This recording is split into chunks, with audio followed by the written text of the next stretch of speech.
好，王世坚呢说不要再继续挺罢免了，你干嘛呢？这么多事情，好好办你的国事吧，对不对？大家希望你把国事做好，国事如麻，党内围剿他。哦，这个王义川说不服从命令的滚蛋啦。然后呢，林楚英说你吃里扒外。哦，那好吧，哎，他们王世坚是不分区，是那个区域选出来的，不分区叫滚蛋，这也奇怪了，对不对？好吧，基本上呢，这个王义川、林楚英说他吃里扒外，不服从命令就滚了。哦，让王世坚就在笑说。哎，我在立法院的朋友只剩个位数，也没几个朋友了啊，就良药苦口嘛。真的，他讲的话真的是。我们当他朋友，我们当他朋友。你们当朋友，不要害他了。他也惨了。然后王世坚被大批青鸟出征啊，但是网络上也有人挺他，说他是最后的良心了啊。那另外呢，这个联合报就说，你们大罢免就为了增加你们席次啊。王世坚如果真的滚了，你不是少一席吗？你不是想些什么呢？哦，当然他们也知道他不会走了哦。那另外呢，他送卫生纸要给那个柯建铭哦，不是说这监察院卫生纸不够吗？哦，所以呢，他把卫生纸礼拜五把卫生纸带来哦，然后呢，这个卫生纸被退货哦。那他说大家呢认识20多年，相信柯总召能看清楚现在的政治局势。男子汉大丈夫，敢做敢当。希望柯建铭不要恋战，8个字送给他，叫做知所进退，有自知之明啊。那柯建铭会不会退？不知道啊。不过柯建铭有一点还不错，我觉得啊，虽然他是他发起的，至少柯建铭罢免不成功，他说我们失败了，他承认，其他都不承认的。赖清德说，哎，有人不能说哪失败，不能说哪里成功，讲些什么都不承认了。还有人说我们干得很好啊，哦，没有错。只有柯建铭说我们是失败的，我觉得这一点呢，至少要讲个真话嘛。哦，我们看一下，大罢免、大成功哦，这6个字，我不想讲这一些就对。大罢免、大成功说不出口，因为整个党都被罢团情绪勒索。赖总统是国家领导人，那当然他的心胸气度就会高于一般所有从政者。就不要去受民间团体过度的影响。民进党立委王世坚的建言，总统没想采纳，823还是要奋战到底。党内派系似乎也定调围剿王世坚。正国会的王义川发文开枪后，永延会的林楚英转发贴文，形容他吃里扒外。那么他是不是在罢免的过程中有没有努力？我想罢团的朋友们也都看在眼里。如果王世坚委员可以多尽一些力，可能今天的结局不一样。就连和王世坚平时走很近的英系，至今没发声力挺，强调是他个人意见。不过挺英系的最正国文老师网红 Q 塔发文相挺王世坚，直言民进党应该认输反省，是你们的激进霸道，让中间选民选边站。我在立法院也只剩这几个朋友啊，所以我也历来这1年多来的一些事情，我们当然碰面都会讨论，所以我们几位的想法都会倾向比较一致。各派系拥护赖卓体制，却没一人相挺柯建铭。他发文呼吁823剩7席要精准罢免，大团结才能大成功。知道无路可退，所以还是要拼尽全力。我们51战队能够做到的，我们都尽量做到。绿营动员其蓝营立委罢免案，不让大罢免彻底失败。真正的究责大会，一切就看823的战绩成果。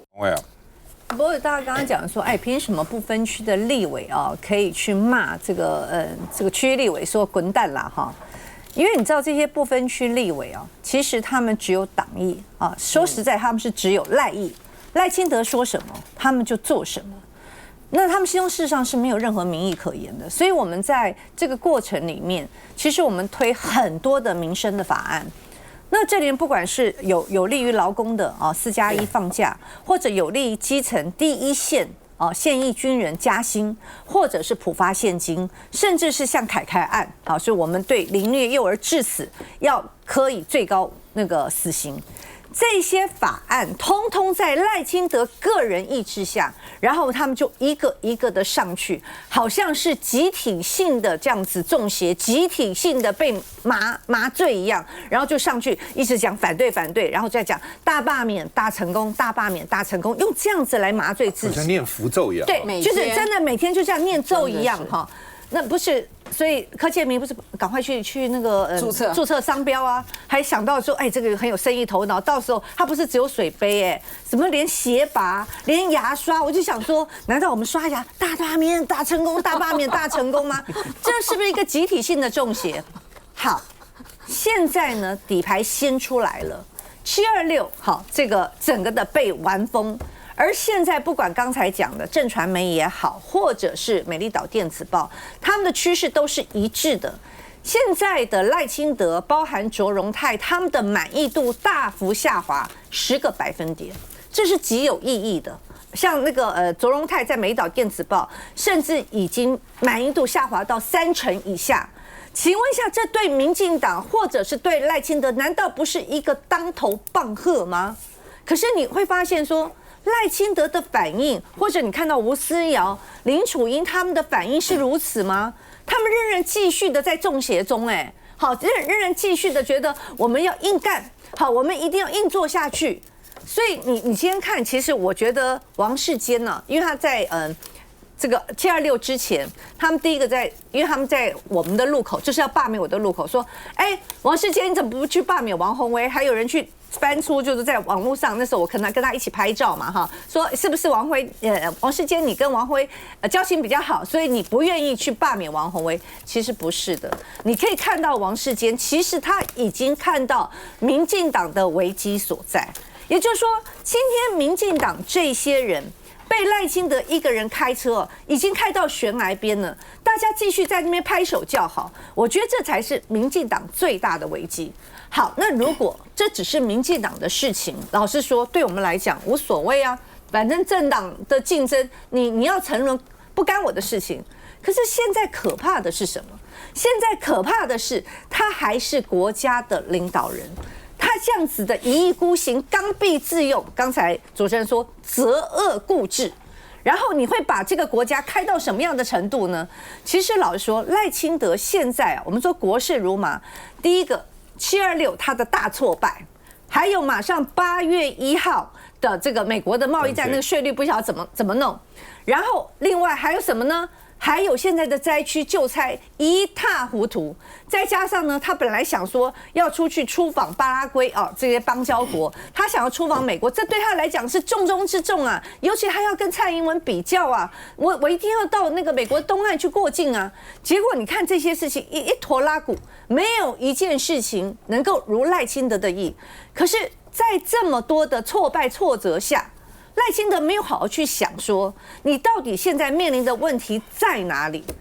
你到底你的整个的国家的政务，你应该 priority， 就是我今天要优先解决什么事情？比如在国内，我最优先的是要救灾民嘛。但是你有真的在优先救灾民吗？我们刚才讲那个重建条例是上个星期五国民党团在立法院先提出来，那今天我们赶快来做召集。而且就是那个副昆局总召，他来召集说，让行政院下个礼拜你就要提出重建条例，很奇怪耶。所以很多人讲说，国民党你们干嘛？是你在执政吗？现在好像国民党在执政，然后我们赶快要对灾区做重建条例，然后这个行政院慢半拍，再来为了不肯普发现金1万块，这就是赖清德的这个他就是执着啊，执迷不悟啊。然后到现在为止，本来说要提复议，提复议现在看到823呢，不能提复议，我要去释宪。你有问题没有？因为特别条例通过，你要赶快公告实施，然后你赶快提特别预算来，因为特别条例先过，然后特别预算你赶快过来，还要经过立法院的同意。所以我们一直在讲说，为什么我们要延会到8月底？就是请你赶快把特别预算送过来，我们赶快通过。你现在930亿的对于产业的资源，我认为是不够的。那但是呢，你至少先赶快930亿编出来，然后赶快先做一些产业的补助跟资源，不够的部分你可以再提2.0来，然后我们赶快帮你做嘛。可是你觉得现在他们在是在关心这些事情，灾区他们没有优先关心，然后美国贸易战没有优先关心，仍然在关心什么大罢免啊？刚才吴思瑶说所谓的5·1战队是要干嘛？要战什么？战823呐！可是我在这边要特别提醒大家，当民进党、当赖清德孤注一掷在823的时候，要扳回颜面的时候，大家不要以为说726守住了，823一定安，没有哦。当他孤注一掷要用这个扳回颜面的时候，事实上所有的国家机器、所有的行政资源都会下去，所以我们还是要对823绝对不能掉以轻心。休息一下再回来。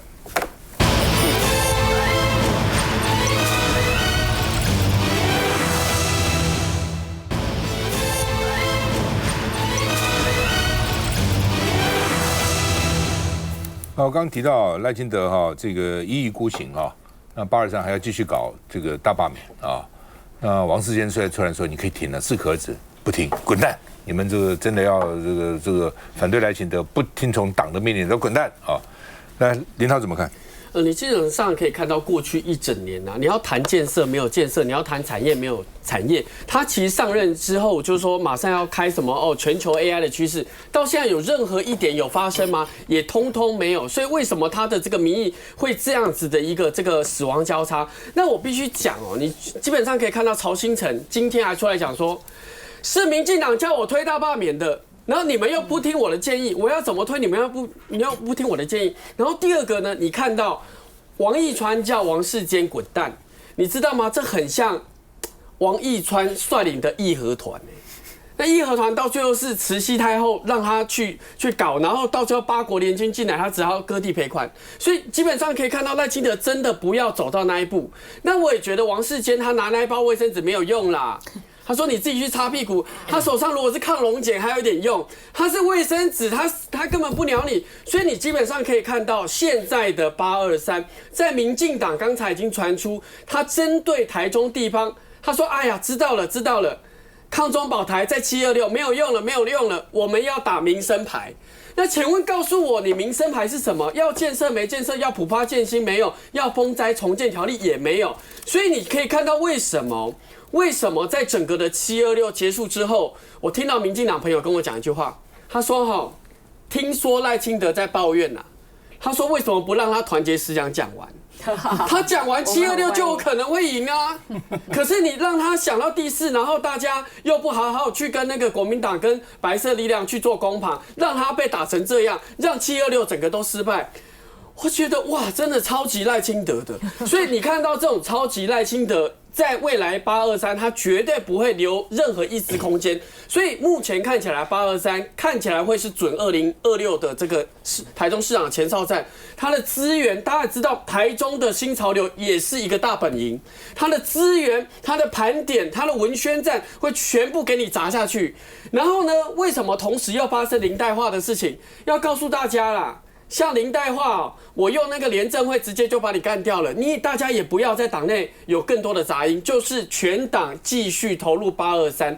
所以我觉得一路以来走来看起来民进党真的这一年对台湾人真的是蛮悲哀的。好吧，刚刚讲林代化，我们看看林代化。民进党立委林代化晚间现身廉政会说明，我在所有这个相关的这个证据的呈现当中我的清白我绝对是恪守我们民进党的价值，青年勤政爱乡土。因为涉嫌诈领助理费遭起诉，2个小时的说明，林代化提出3点证明清白。对于有利证据跟不利证据的呈现当中，检调是有罪推论，罗织罪名是他的天职。没有成，我先说这个林涛刚刚这摆明就是在考谁赖清德。我们赖清德讲了4讲以后，5讲6讲就不见了。为什么？从民调上面看，还是绿油油的民调赖清德的4讲在网络上有50几万则讨论，其中正面声量只有20%不到，意思是他越讲，他的仇恨值、他的负面情绪越高，所以难怪嘛，5、6讲现在不知道在哪里。那像赵大哥刚刚也讲到了，讲稿也不见，也不敢继续讲。这个是一个赖清德，他说他讲完了，我们都没看到他讲的什么。我们是很期待他讲。对，我觉得你要真的要做一个有信守承诺的总统，你好好的还是继续讲。我觉得823前年还有很多几率讲。那讲到823，刚刚柯志恩委员有提到，我要讲哦，其实我们这一场球赛726。其实才1局而已，而且蓝白并没有赢，只是0-0，因为国会还是现状，还是赖清德一党独大，还是他在威权执政。我们要把眼光放到2028，如果大家希望过好生活，2028希望把民进党要换下来检讨。抱歉，今天这场球赛才1局，823也只是第2局。第2局不能掉以轻心。我们常常在球赛上面看到，哎呀，第1局啊，大家给你好大的掌声，给他的鼓励，结果呢，第2局可能就出现了严重的失误。对于民进党而言，823可能只要拉掉1席，对他们而言，大罢免不用注册大成功了，他又开始注册小成功了。这绝对是民进党现在的心情。那我们要看一个东西哦，民进党现在活在一个平行世界，所有现在讲真话的，不管是他们的议员发文，马上被高层施压删文。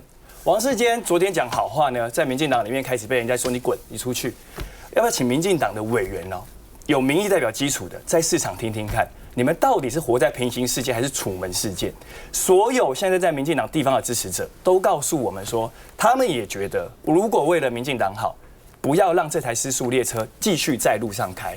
他们也觉得，真心要帮民进党，要有人讲真话，失败就要检讨。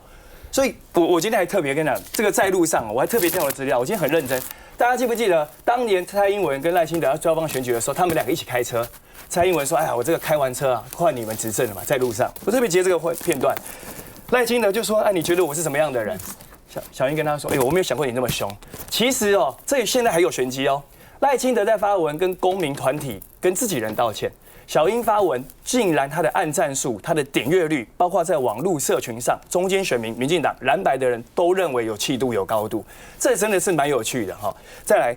当年的赖清德就已经埋下了大罢免的因。他说：“哎，我担心以后国会不过半啊，结果会造成空转，而且没有办法前进。”小英问他说：“那怎么办啊？接下来怎么办？”他们当然是说要大罢免嘛。当年不敢讲答案，现在小英告诉你答案的啦。赖清德，你自己说，如果国会没有办法过半，你要找寻有不同领导力的优秀人才。我现在请告诉你，王义川绝对不是那个人才，沈伯洋绝对不是那个人才，巴炯。曹兴诚也不是，请还给台湾一个正常的国家，好不好？这个林岱樺说呢，要给高雄女儿教育，他认为他自己高雄女儿了哈。那他到了这个廉政会去说明，他说罗织罪名是检调的天职，检调就是要起诉人呐、哦，所以呢，他认为是罗织他的罪名，而且他说我没有问题啊，哦，是基金会也没有被起诉啊，哦，然后呢，2个人说这个助理费，一个人死了，一个呢笔误。有重大的错误啊，有一个是他弟妹啊，哦，而且呢，他的确有从事助理的工作啊，所以他希望一审判决以后再党纪处分他，不要现在就说啊你就被处分了啊，说呢如果初选被没收了，会被看见见缝插针，反伤民进党。来，这要在高雄选，到底你怎么看？那个林岱樺他在过去啊，就是他本来就是目前为止啊，说实在的，民调还是相当高，之前都是民调第一。我是在民进党党内初选当中，后来被起诉完之后呢，他其实就沉寂了一段时间，对大家都非常的和善。结果我发现，在726罢免727看到他的时候，他满血复活，又开始恢复成高雄的查某囝那个麦克风开始搞我加油啊什么什么，完全又恢复一状了。所以我在想，这个大罢免其实对林岱樺来说的话，不见得不是件好事情，因为赖清德他的意志，大家觉得是他会贯穿，然后大家都地方就盛传，他有他自己所主义的人选。那对于林岱樺这种孤鸟型的，一定有很多的方法。那当然，他们今天联政会，大家都期望今天会做出什么样的结果？不过今天联政会的一个结果，显然就是没有嘛，因为那个检调已经告诉他说他的助理费有一些的问题。那今天联政会今天看起来也是针对他的助理，请他再多说一次的说明。那检调的部分是有司法的层次，那联政会对我们个人来说就是一个政治办案嘛。你如果认为说林岱樺还有办法再继续初选的话，那当然就会给他，不会做出停权。那每个人就开始在赌，那地方也认为说，可能在8月的时候，他们说不会比那个1审还晚，所以大家都预估说在8、9月的时候一定会做出所谓的停权的决定。那停权的决定之后呢，那势必就让民进党喘了一口气，因为他们比较期望的人选，目前为止都还在拼斗。那林岱华如果说让他能够进在这个初选的话，那势必造成这整个局势会是大乱的嘛。所以联政会说实在的，对我们个人来说，就是赖清德给予林岱华最后的一个给你说明的机会，但是最后做的决定，说实在，大家都是一定会做成停权。那停权之后，他是不是还有办法用脱党或用其他的方法力争到这个年底？其实地方都在看。休息一下再回来。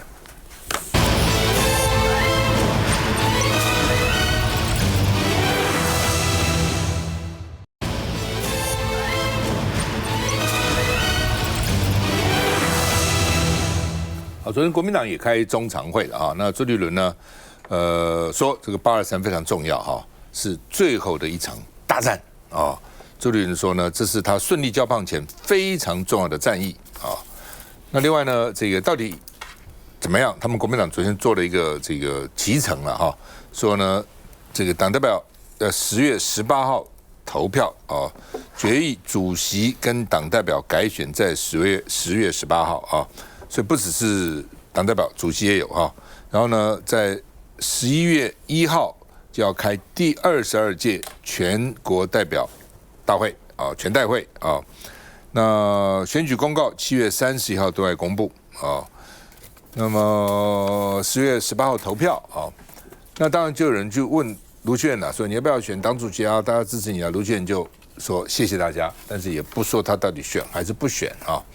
那黄建豪，因为当时是卢秀燕的本命区啊，国民党委员黄建豪说，该选的人823后决定，就是你现在还有823，对，还是大家集中全力把这个823打完。其实726能够成功，因为国民党里面是团结的哦，当然没有人在那边扯来扯去的，就是一定要把726这样打好。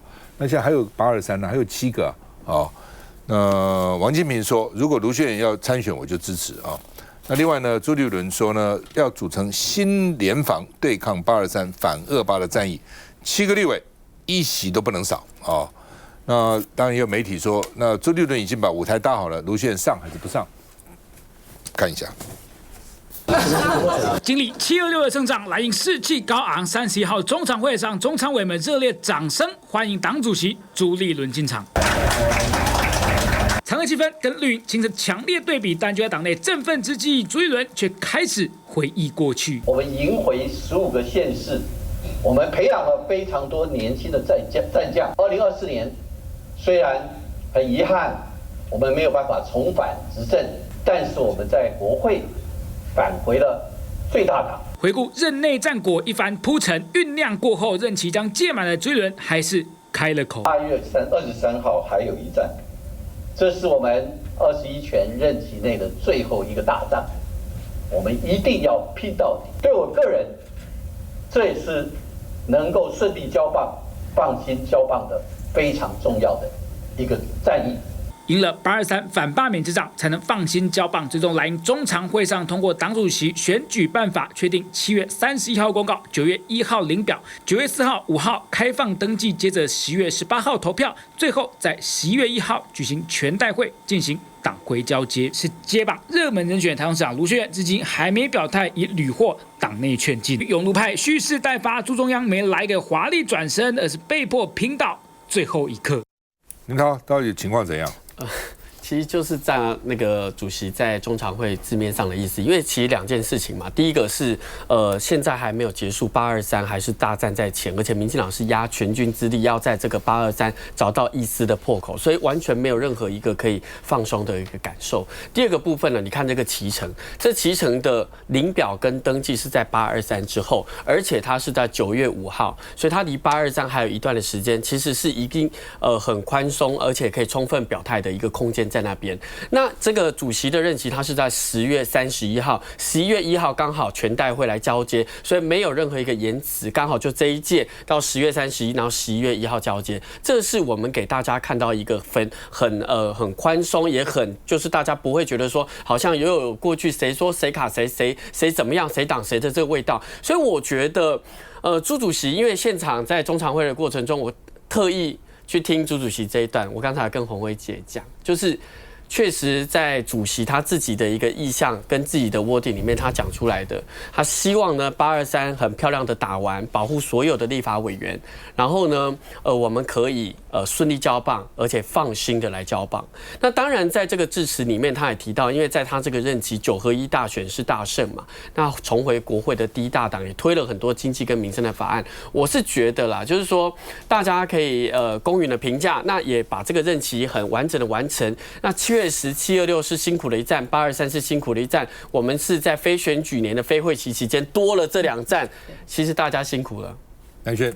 对，我是觉得，当然这个接下来的党主席的选举是很重要了啊。那包括呢，接下来不管是卢秀燕是不是要去参选总统，因此要去兼党主席也很重要。但重点就在于说，刚才林涛也讲了，8月23，我觉得就是一个关键啊。因为到目前为止，如果说8月23民进党精准打击，他只要拉得下1席的话，我觉得接下来的戏。朝野之间也好，蓝绿之间也好，一定还是会不一样啊！就对于民进党来说，他只要能够在破蛋这个在8月23号，他可能对于整个的部分，他还是会声称胜利。而且呢，目前看得到的民进党内可能出现的一些内乱，他就可能就不会加以扩大。因为事实上，现在目前看起来，虽然赖清德很多人都是已经宣布效忠了，但是我刚刚在看有关于呢这个不管是林岱樺也好，不管是这个王世坚也好，其实你不能够去否认啊，他可能背后林岱樺他显然的其实他还是要力争啊，他还是要继续的想办法，他要去力争他的一个席次在的，所以也算是民进党内的一个异因。那这个王世坚也是，所以呢，其实会不会有王世坚们，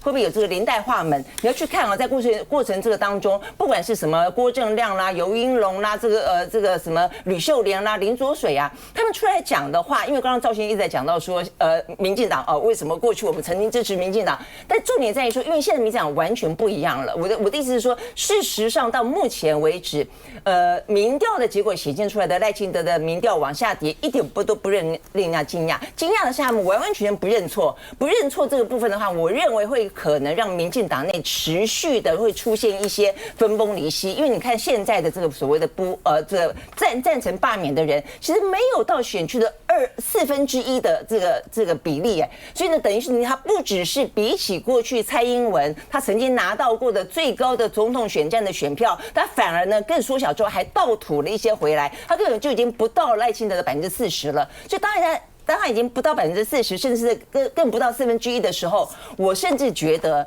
其实国民党有可能提前终结赖清德的任期。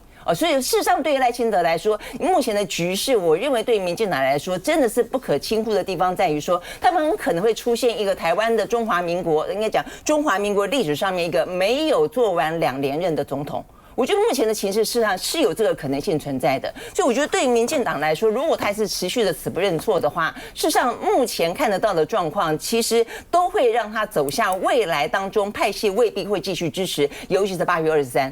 所以我觉得8月23变成说是一个非常关键的部分，就对于国民党来说，是不是可以持续的稳住局面，而且呢往一个不再犯错，而且一步一步的走向不管是2026或者2028的局面。但对于民进党来说的话，他其实现在他当然有他的困境存在了啊！如果他决定不去罢免，那问题是他不去罢免的话，很可能会跟他的侧翼、跟他的青鸟，因此会走向分崩离析的一个状况。他可能必须要罢免下去，但罢免下去的话，他又面临到可能是挂零蛋，所以他只好拼下去哦。所以我觉得这个部分看起来，整个局势事实上在未来1个月当中会非常的关键。所以对国民党来说的话呢，对于朱立伦，当然他已经守住了第一关，但是呢，现在必须要去铺排未来的部分。但是呢，最关键的所在应该还是在8月23这部分。如果说不能够守住的话，我认为未来的蓝绿局面在立法院当中还是有很多的变数。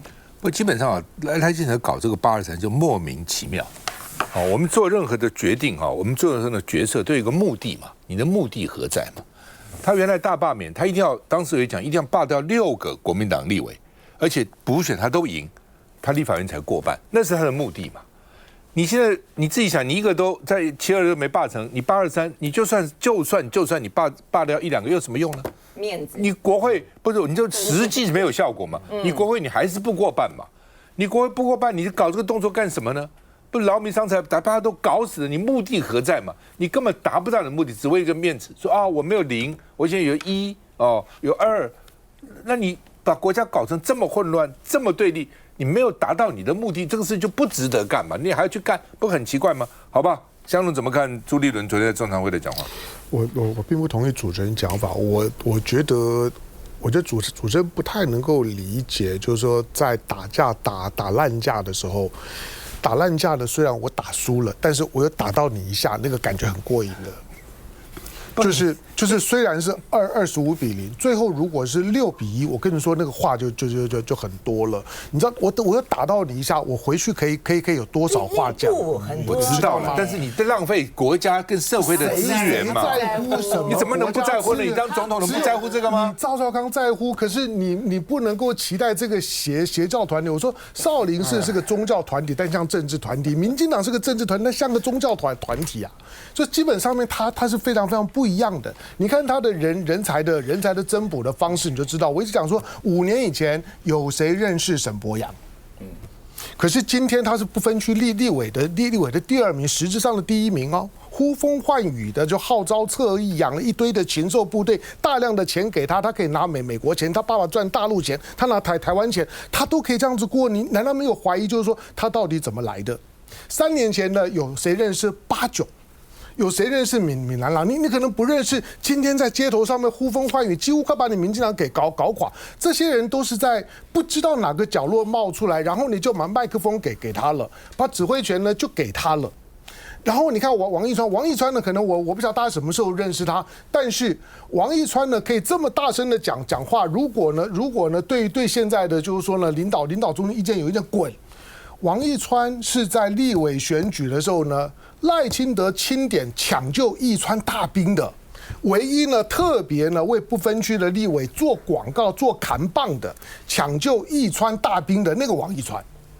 因此这些人都是在某些呢很特殊的你不知道哪个角落出来的，他们的背景是什么，有哪些脉络让他们今天可以呼风唤雨，不知道。所以呢，要用正常的这种的政治伦理的去讨论这件事情呢，我觉得都已经非常困难了。当今天呢已经25-0，老实讲民进党就把它当作是谷底，只要下一仗不要再挂0就好了。你看到今天呢，印度呢即使是6-0，它都可以放假10天了。那台湾呢还好，就还没有到放假10天的地步。可是我说，第一个，他只要能够呢，在未来的7席里面，我只要有1-2席，对立法院的翻盘呢没有意义。可是呢，那个呢对党内的那个 kimochi 的那个感觉，那种修复的感觉很有意义。第二个就是说，就算我7席都搬不回来，但是呢，我把那个核三的公投给打掉了，他同样话会很多的，因为那个是他的神主牌。你看到这几天民进党的委员呢，在叫骂的时候呢，对那个公投案本身的立场的强力的捍卫，民进党现在剩下的本钱不多，他们输的真的就是不知道为什么会输成这个样子。这几天呢看转播，我相信啦，平常大家可能很少呢，你看少康战情室，你可能很少去看一些深绿的节目。可是我坦白讲，这几天深绿的那些节目比少康战情室好看多了。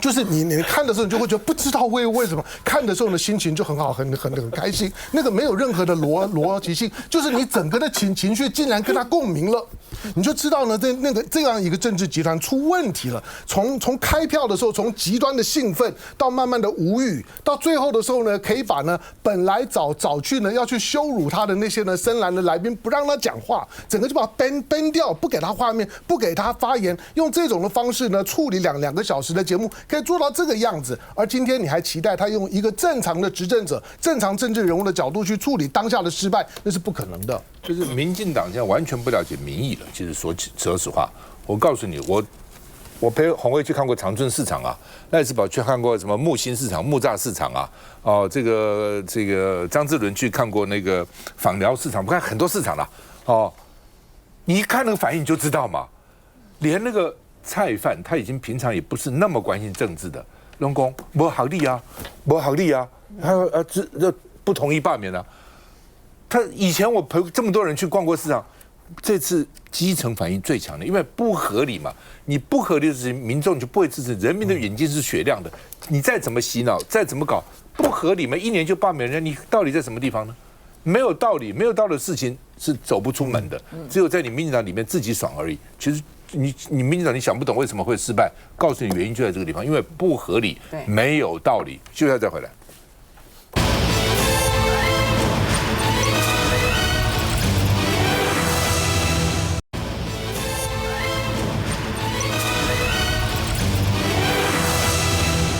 好吧，晶片危机，朱立文说，朱立文是诺贝尔奖金得主哦，对哦，台湾应该重启核电，为什么？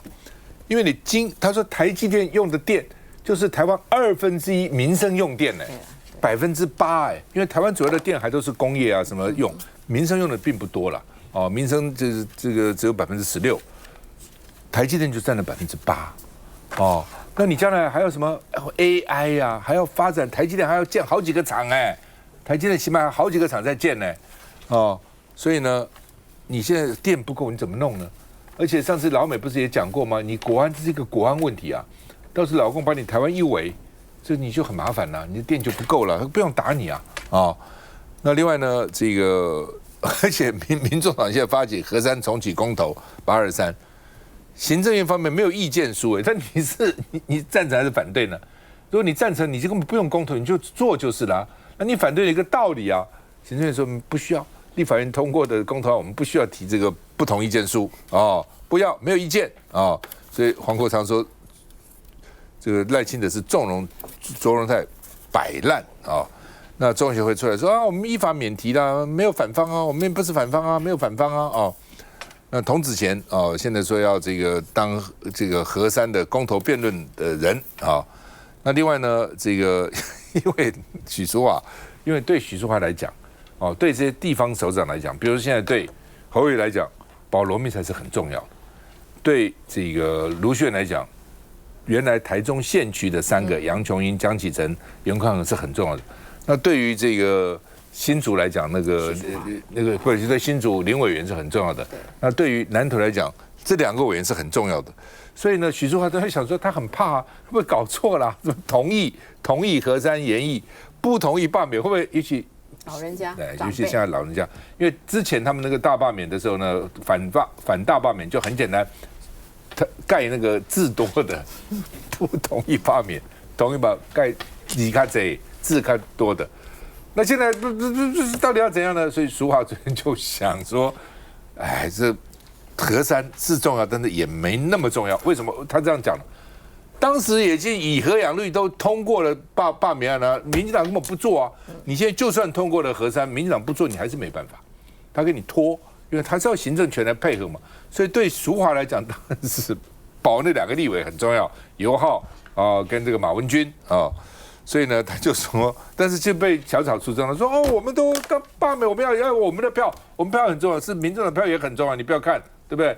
所以呢，许淑华赶快今天说，我是支持核三研议，我这要特别要跟你们强调，说我是支持核三研议的哦。那所以呢，民众党的委员说不要受到青鸟的影响哦，那小草呢就炸锅了啊。然后呢，黄国昌的口号叫做823小恶霸不同意，核三研议我同意，因为他不能叫大恶霸了，他现在7个，原来25个是大恶霸，现在是小恶霸，小恶霸不同意，核三研议我同意哦。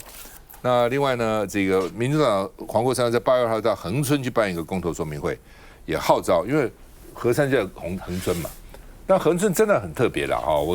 当时我去助讲啊，什么我就看到核三副的里长。都支持研议，没有回馈金，都支持，只跟我讲说啊，拜托回馈金看贼要比，因为对地方来讲蛮重要的回馈蛮重要的好，我们看一下。